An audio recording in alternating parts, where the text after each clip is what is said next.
The mountain has always called to people who were told they couldn't. That is its oldest trick. Everest stands at 29,032 feet above sea level, the highest point on Earth.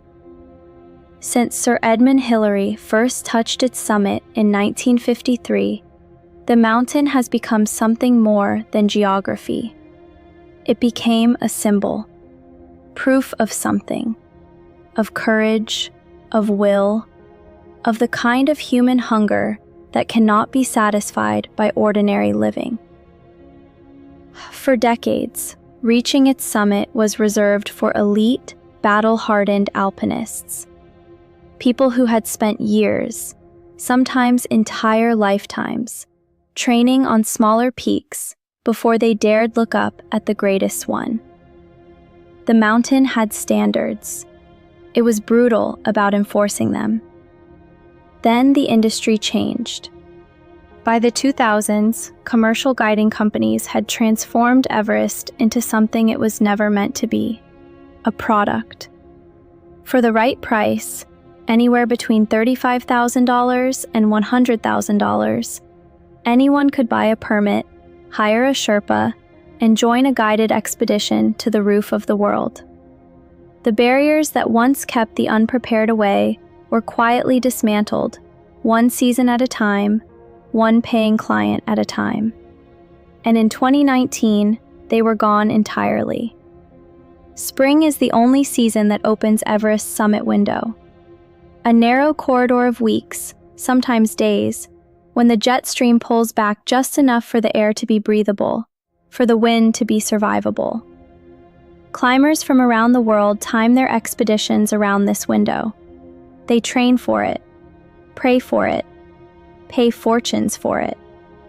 In the spring of 2019, Nepal issued 381 climbing permits, a record number. Added to the guides and Sherpas accompanying each climber, over 700 people were attempting the mountain simultaneously. Among them were people who had never climbed anything remotely comparable. Lawyers, doctors, business owners, people chasing a personal milestone, a social media milestone, a story to tell at dinner parties for the rest of their lives.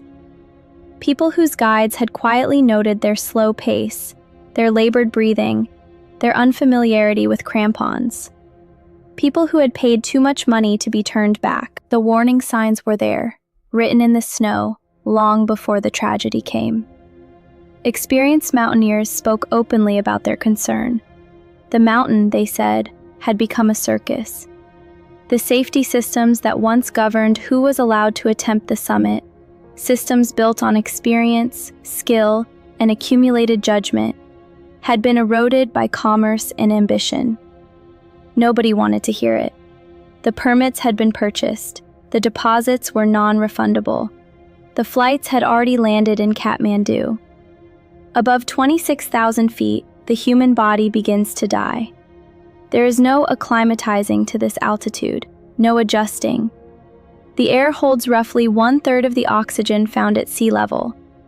The brain starves, judgment deteriorates, the body consumes itself. Climbers call it the death zone, not for drama but for precision. At this altitude, every minute matters. Every hour is borrowed. On May 22, 2019, the weather window opened.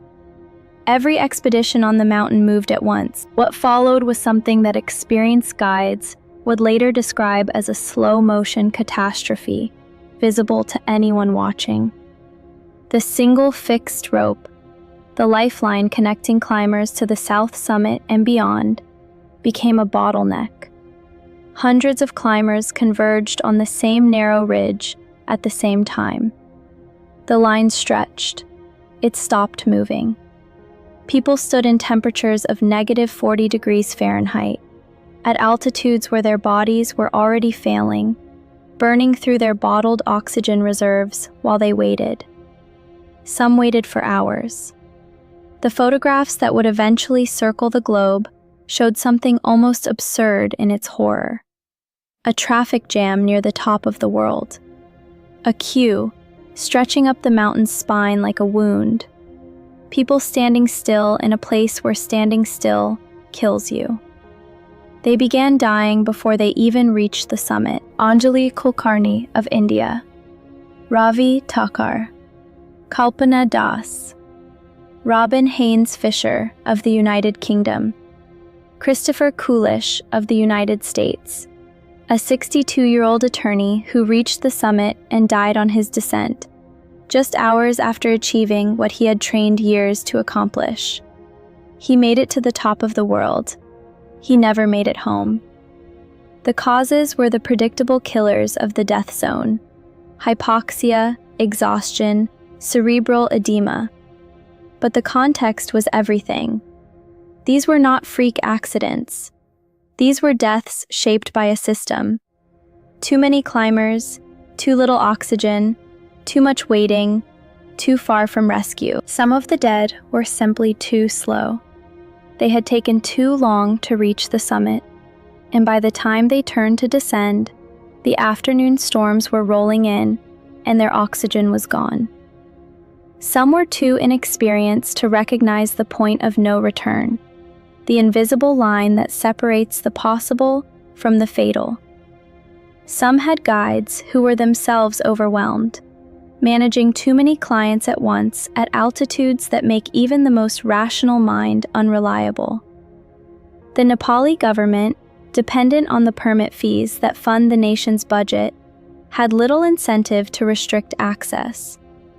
The guiding companies, dependent on paying clients, had little incentive to turn people back. And the climbers themselves, driven by years of planning, by ego, by investment, by the simple, ancient human need to reach the top of the thing in front of them, had every incentive to keep going. Nobody wanted to be the one to say stop. After the season ended, the survivors came back down. The world had a brief, horrified conversation about overcrowding, about regulation, about the ethics of selling the summit to people who might not survive it. Nepal promised reforms: stricter permit requirements, mandatory proof of prior high-altitude experience. The conversation was serious and urgent. And then the next season came, and the permits were issued again. Everest does not change. It does not care about the argument happening in its shadow. It sits above the clouds, above reason, above ambition, and waits. It has waited for 60 million years. It will wait as long as it needs to. What changes is us, or doesn't. The 11 people who died on Everest in 2019 were not reckless people.